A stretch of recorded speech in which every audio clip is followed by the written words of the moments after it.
Thanks to Omaze for sponsoring this video. More on them later. No, what you're seeing here is not fake. This is actually Super Mario Galaxy running straight off of my Xbox. Honestly, the Series S is surprisingly great at emulation, especially for the cost. I believe that the Series S is the best buy in tech right now that you can make for $300. Best part is, none of this is illegal, it doesn't void your warranty, and it's completely endorsed by Microsoft themselves. Let me show you how it works. Okay, so if you manage to somehow get one, this tiny little drive-through speaker manages to house almost every single generation of gaming. Want to play your old copy of Need for Speed Underground but don't want to plug in your old PS2? You got it. What about literally any of the old Pokemon games? Sure. How about playing Smash Bros. Melee in 4K with 3 of your friends on the same system? Do you hate yourself? Well, if you do, all of this and more is possible with this tiny little Xbox. So how does this work? Well, Microsoft has been generous enough to give any Xbox the ability to have a dedicated developer sandbox.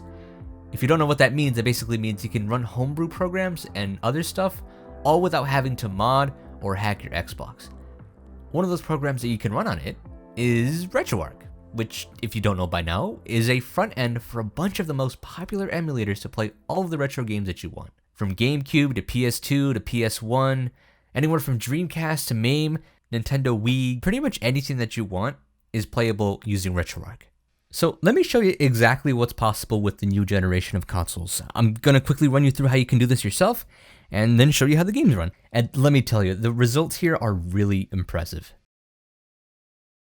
But first, let's talk about our sponsor, Omaze. These guys are giving you $20,000 to build your perfect PC, and you can treat yourself to some of the top of the line gear, from monitors to CPUs, GPUs, and all the RAM you could ever need.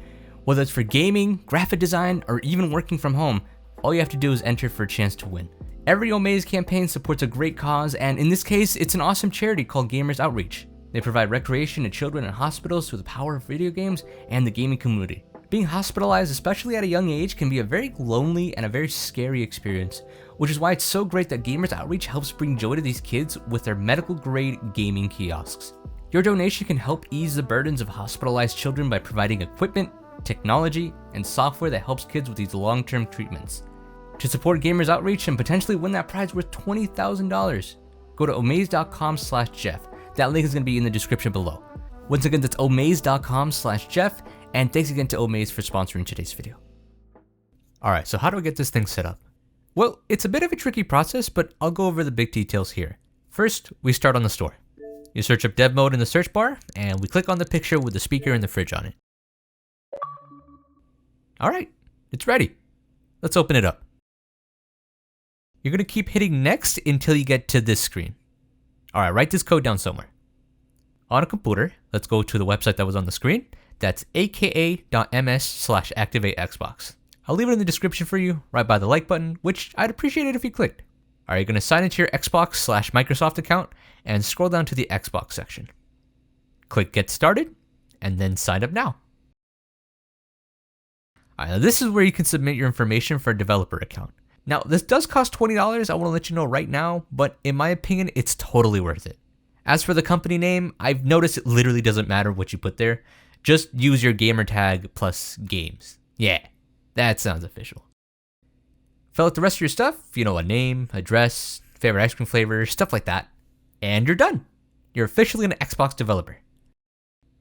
Alright, let's go to that URL one more time, aka.ms/activateXbox. Now what you should see is a dashboard where you can manage your Xboxes. Or Xbox. XBuy? I don't know. Anyways, from here, you can go to the plus sign on the right, then type in the code that's on your Xbox. And your Xbox is activated. Cool. Alright, go ahead and restart your Xbox.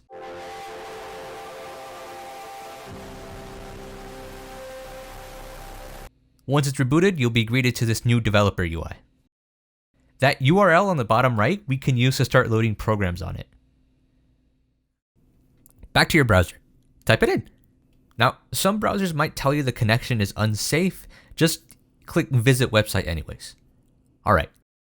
Now here is where we can install stuff remotely onto your Xbox. First, we need to get the Retroarch app. So Google Retroarch, or just go in my description, and download these two files.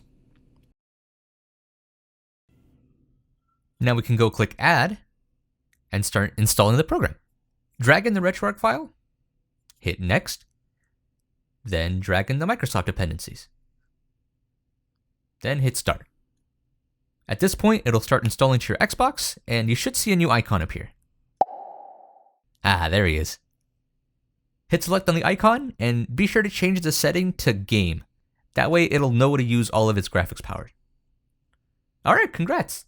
You've officially installed Retroarch. From here, you just want to update a few things. Scroll down to the online updater, and let's update the core info files, assets, and controller profiles. Alright, back all the way out, then hit right on the D-pad, select drivers, video, and then change that to D3D, D12, or OpenGL. Alright, back to the very first menu. We're going to scroll down to the configuration file, then save current configuration. Let's quit out of Retroarch. Once you relaunch it, now you should see the menu the way it's supposed to be seen. And you're done! Retroarch is pretty much ready to go. Kind of reminds me a bit of the PS3 XMB, but what do you think? From here, there's various tutorials out there that can branch off to, and there's usually one for whatever you want to play. So if you want to play GameCube, there's a tutorial for setting up GameCube. If you want to play PS2, there's a tutorial for setting up PS2, and etc. Arcades Games has a bunch of tutorials on any console you could want to run, and this video would not have been possible without him. So I'll leave some link in the description to some of his videos to help you get started, and let him know that I sent you. Now that we've installed Retroarch and got it running properly, let's take a look at some games. I hope you can understand I can't tell you how to get these games yourself, as there are some legality issues in the way there. So, right off the bat, any games from NES, Super Nintendo, Sega Genesis era will run flawlessly, as expected. At this point, I'm pretty sure these games could run on a shoe if you try hard enough. For reference, I found some numbers that might be useful for you in case you were wondering. The entire NES library takes up about 230 megabytes. The entire SNES library takes about 1.5. The entire Sega Genesis collection takes about 750 megabytes, and the entire Nintendo 64 library is about 4 gigs. But you could probably get away with less than this, since I feel like not every single game from this generation is worth re-downloading and playing. The emulators on this app also have really nice shaders, so you can make them look extra crispy or vintage, or just make it nicer to play with. Here's Shining Force running with a CRT shader on one of my favorite Genesis games. I know some people hate this look, I personally like it, so I'm just glad it's an option. You can also use Retroarch to run ROM hacks if you're into that sort of thing. Here's God of War for the NES. Who asked for this? Nintendo 64 runs 95% of the time really, really well. The other 5%, you just get this weird artifacts like the text not looking right. Not much to say about the system really, other than just personally I feel like this era didn't age the best. It's kind of jarring to switch back to these graphics after playing new games for so long. And the whole one joystick thing just really makes you appreciate modern controllers. But yeah, it works. Sega Rally Championship. My buddy George on Instagram asked me to see how Sega Saturn runs on this, since I know it's particularly difficult for some reason for emulators to run this at full speed. And I'm happy to resort, it's perfect. No slowdowns, everything looks great. I didn't have any luck upscaling this one unfortunately, but at native resolution it still looks really good. While on the subject, since they're mostly the same era, PS1 also runs flawlessly, upscaling definitely helps a lot, and overall it's just really good. Okay, PSP is probably my favorite console to run on this Xbox because I personally feel the games on this platform have the perfect middle point in between. They're old enough for people to feel nostalgic for them, but new enough that the graphics style aged really gracefully. Since Sony decided to pretend that their past consoles don't exist, the best place to play these now is, ironically, on Xbox. Here's me playing Daxter. I let this kid from church borrow it when I was like 7 years old, and I never saw it again, so Aaron, if you're watching this, don't you dare think I forgot. Anyway, some notable things about this console is that its native resolution at the time was 272p, which just does not hold up in 2021. Fortunately, you could boost the internal render resolution to make it look much more playable.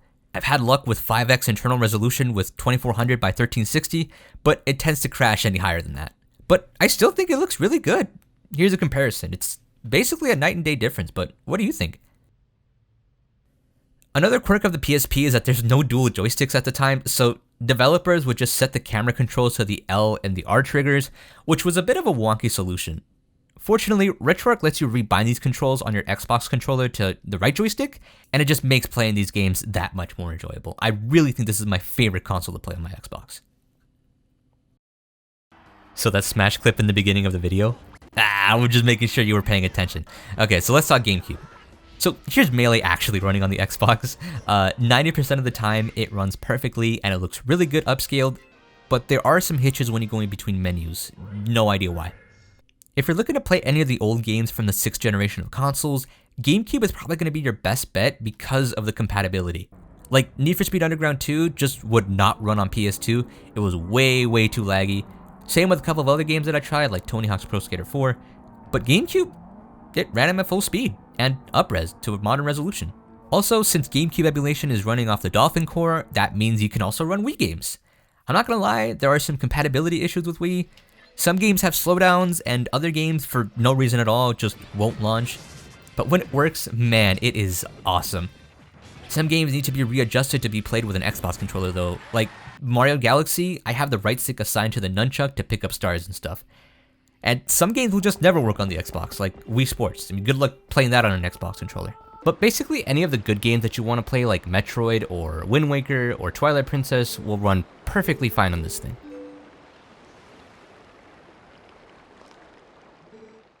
And lastly, PS2. I'll be honest, PS2 at the moment isn't perfect, but it's getting there. And with the public release of the PCSX2 core for Retroarch, it's getting there much faster than I expected. But it's nowhere near ready for major compatibility. The weirdest thing for me is that it's inconsistent. God of War 1 runs fine, but God of War 2 is completely unplayable. Some games run okay, but some games don't even boot. And there are a lot of bugs with the emulator itself. Sometimes it'll just destroy itself for some reason. It's so weird. But when it works, man, it's a dream. Stuff like Gran Turismo 4 runs mostly at full speed with upscaling, and Ratchet & Clank Size Matters runs perfectly in 16:9 at 1440p. At the time of this video, there's currently a bug where any PS2 game with vibration in it just makes the controller vibrate constantly at full strength, and the solution right now is just to disable it entirely. So there's no vibration on PS2 games right now. So those are most of the major consoles, but what else do I want to say? Oh, okay, you can play DS games on here. Don't know why you'd want to do that, but you could do it. There's upscaling too and everything.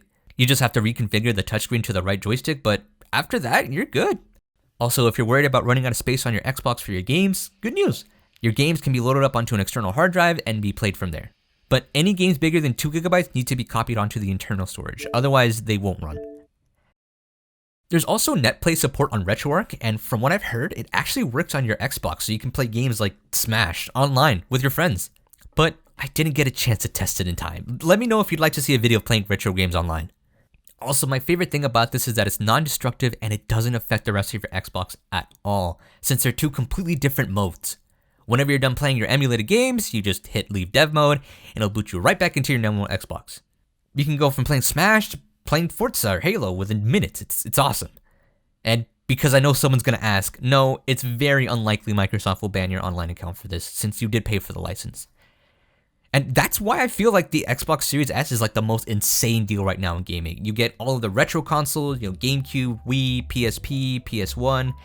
Combine that with all the next-gen titles coming out, and the massive library of Xbox One games, and 360 backwards compatibility, and original Xbox backwards compatibility. That's just an insane amount of value for $300. And that's not even mentioning the massive library on Game Pass. Let me ask you, what retro games are you long gonna just revisit and play again after all these years? I personally love being able to play Need for Speed Underground 2 again. It was my favorite racing game as a kid. Leave a like on the video if you found this useful or entertaining, and if your name is Aaron, I want my copy of Daxter back, you absolute freeloader. I will find you.